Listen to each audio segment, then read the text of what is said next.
Hello students, this is 7th part of lesson first computer system. Today we are talk about communication bus.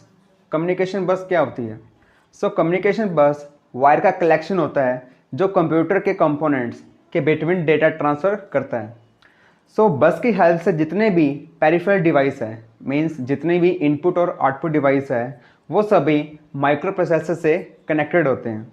जैसे input output device और memory से binary information को carry करना, ये सब process बस की हेल्प से होते हैं और ये यूजुअली बाइनरी नंबर्स को 1 बिट पर वायर ट्रांसमिट करते हैं. मीन्स हर एक वायर पर एक बाइनरी नंबर सेंड किया जाएगा. जो कंप्यूटर में सिस्टम बस होती है वो 3 बसेस से मिलकर बनी होती है. फर्स्ट आता है एड्रेस बस, सेकंड आता है डेटा बस एंड थर्ड आता है कंट्रोल बस. अभी आप जो डायग्राम देख रहे हो, सबसे पहले एरोस को देखो. यहाँ पे सिंगल एरो और डबल एरो दोनों एरो दिखाई दे रहे हैं. जो सिंगल एरो है उसे यूनिडायरेक्शनल बोलते हैं क्योंकि ये सिर्फ एक ही डायरेक्शन में डेटा ट्रांसफ़र करते हैं या फिर डेटा के फ्लो को डिटरमाइन करते हैं. और आप जो डबल एरो देख रहे हो इसे बाई डायरेक्शनल बोलते हैं क्योंकि ये डेटा को दोनों डायरेक्शन में ट्रांसफ़र करते हैं. बस सिस्टम सीपीयू, मेमोरी और इनपुट आउटपुट डिवाइस से कनेक्टेड रहता है. हम वन बाय वन इन सभी को समझते हैं. फर्स्ट हम बात करते हैं एड्रेस बस की. एड्रेस बस क्या करेगी? वो एड्रेस को लेके वर्क करेगी. एड्रेस बस सिस्टम का यूज़ डेटा और मेमोरी लोकेशन के एड्रेस को स्पेसिफाई करता है. बिकॉज कोई भी डेटा जब भी मेमोरी में स्टोर किया जाता है तो वो डेटा कोई ना कोई मेमोरी को एलोकेट करता है या फिर उस डेटा का कोई ना कोई एड्रेस तो होता ही है. ऐसा कोई भी डेटा नहीं है जिसका कोई एड्रेस ना हो. जो सीपीयू है वो मेन मेमोरी से पैरेलल वायर्स के सेट के साथ कनेक्टेड रहता है जो एड्रेस बस है और मेमोरी एड्रेस रजिस्टर को एड्रेस देता है. एड्रेस बस की लेंथ यह डिटरमाइन करती है कि कंप्यूटर सिस्टम कितनी साइज़ के मेमोरी को एड्रेस कर सकता है. जैसे एक कंप्यूटर सिस्टम जिसके पास 32 बिट की एड्रेस बस है तो वो कंज्यूम बिट 32 बिट्स ही करेगी. इट मीन्स उसकी लेंथ भी क्या रहेगी? 32 बिट्स ही रहेगी. तो एड्रेस कैसे फाइंड करते हैं? तो एड्रेस बस 2 की पावर 32 मेमोरी एड्रेस को एड्रेस ट्रांसफ़र कर सकती है. अगर कंप्यूटर में 16 बस की एड्रेस है तो वो 2 की पावर 16 मेमोरी लोकेशन या एड्रेस को ट्रांसफ़र करेगी. लेकिन एक बात याद रखना कि माइक्रो प्रोसेसर के पास 16 बिट की एड्रेस बस होती है या फिर ये भी कह सकते हैं कि एड्रेस बस 16 वायर्स की होती है. एड्रेस बस से मेमोरी लोकेशन के एड्रेस को ट्रांसफ़र किया जाता है, इसलिए इसे एड्रेस बस कहते हैं. एड्रेस बस ओनली एड्रेस को ट्रांसफ़र करता है और एड्रेस बस यूनिडायरेक्शनल होती है क्योंकि डेटा का फ्लो एक ही डायरेक्शन में होता है. इसमें जो डेटा फ्लो होता है वो micro processor to memory card and micro processor to input output device के थ्रू होता है. हम सेकंड बात करते हैं डेटा बस की. डेटा बस का क्या यूज़ होगा? वो भी डेटा को ट्रांसफ़र ही करेगा. डेटा बस बाइनरी फॉर्म में डेटा कैरी करती है. माइक्रो प्रोसेसर के पास 8 बिट की डेटा बस होती है, ओनली डेटा को ही ट्रांसफ़र करती है. डेटा बस बाई डायरेक्शनल होती है. इट मीन्स कि इसमें जो डेटा का फ्लो होगा वो दोनों डायरेक्शन में होगा. डेटा बस डेटा को वन कंपोनेंट से दूसरे कंपोनेंट में ट्रांसफ़र करती है. डेटा बस में मेमोरी से सीपीयू तक का साइज इंस्ट्रक्शन के नंबर ऑफ बिट्स के इक्वल होता है. इसे सीपीयू वर्ड लेंथ भी कहते हैं. Also number of parallel wires is called bus width as it depends on number of bits.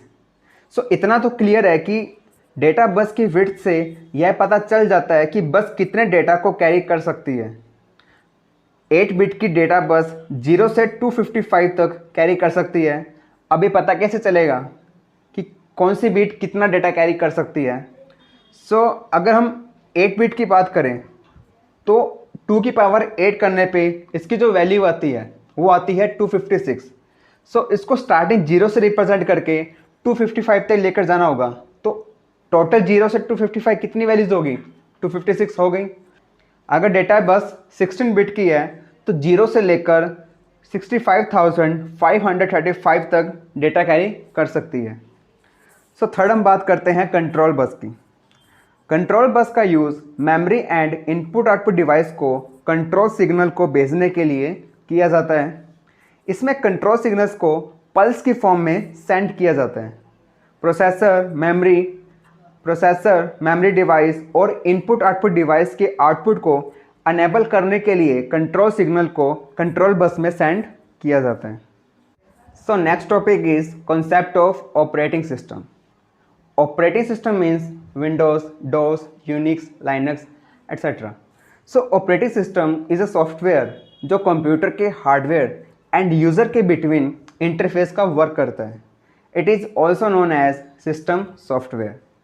User computer को ऑपरेटिंग सिस्टम की हेल्प से इजीली ऑपरेट कर सकता है। सो आप इस पिक्चर से इसकी प्रोसेसिंग पता चल रही होगी कि यूज़र सॉफ्टवेयर के थ्रू हार्डवेयर से इंटरफेस कर सकता है।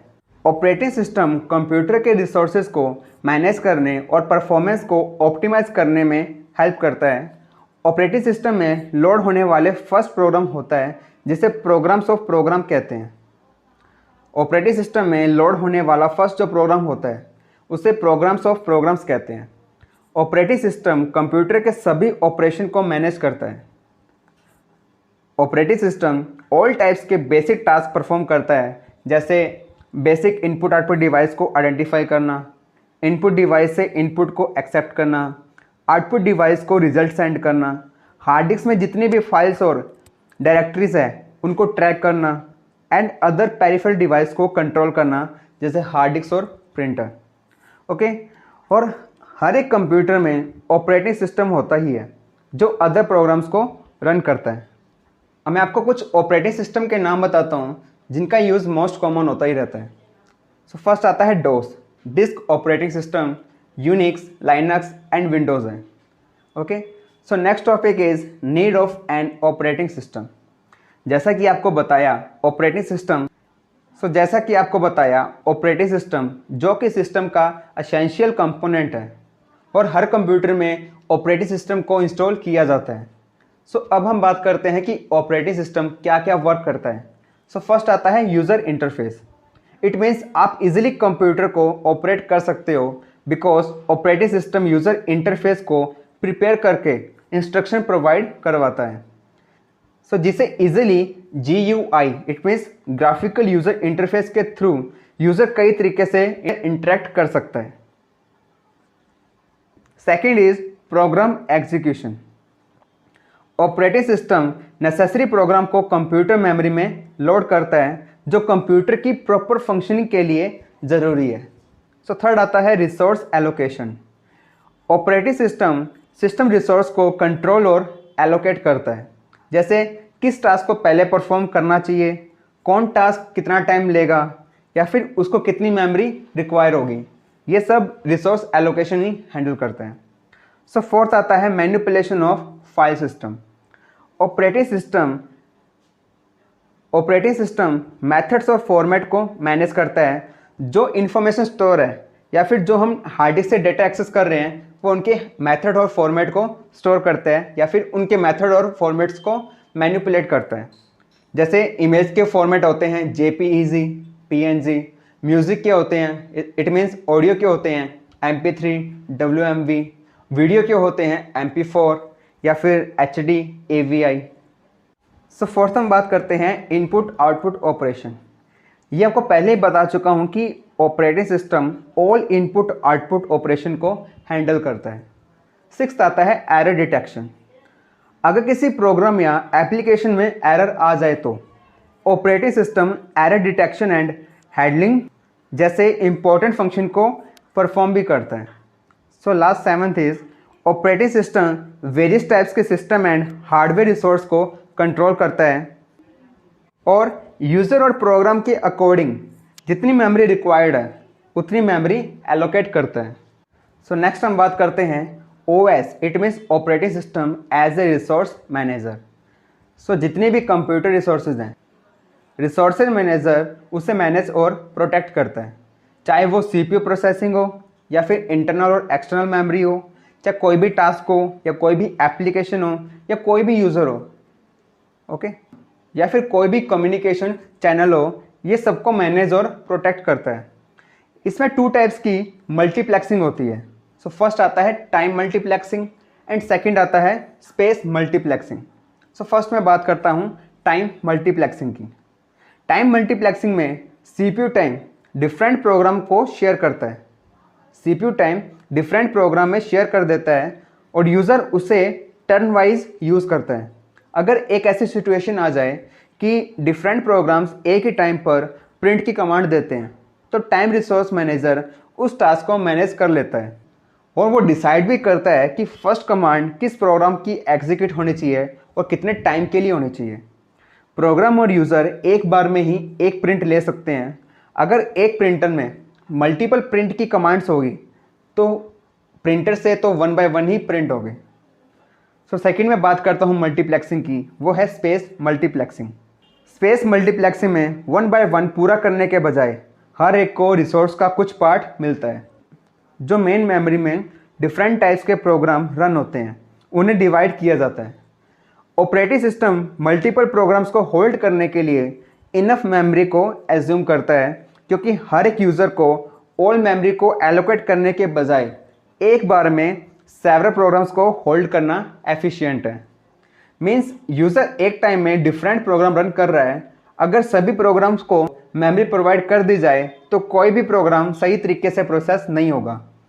Okay, and operating system several function को परफॉर्म करता है, जैसे process management, memory management, file management and device management. So your first chapter ends here. Now see you in the next video. Take care. Bye bye.